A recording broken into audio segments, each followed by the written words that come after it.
I bëjmë thirrje Komisionit Rregullator për Energjetik që, duke filluar nga sot, të ndërmarrë masa dhe të rishqyrtojë vendimin e djeshëm.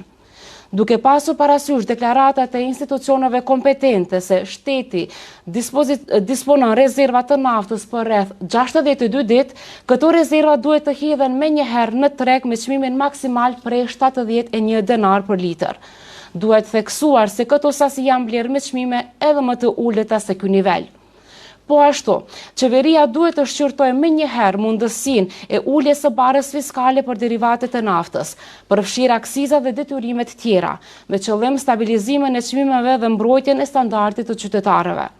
Njëkohësisht, shërbimet inspektuese duhet të veprojnë menjëherë për të verifikuar se çfarë sasie nafte kanë pasur pikat e furnizimit para ditës së hënë në ora 12 dhe për këto sasi të vendoset ngrirja e çmimeve, duke qenë se janë importuar me çmime më të ulëta.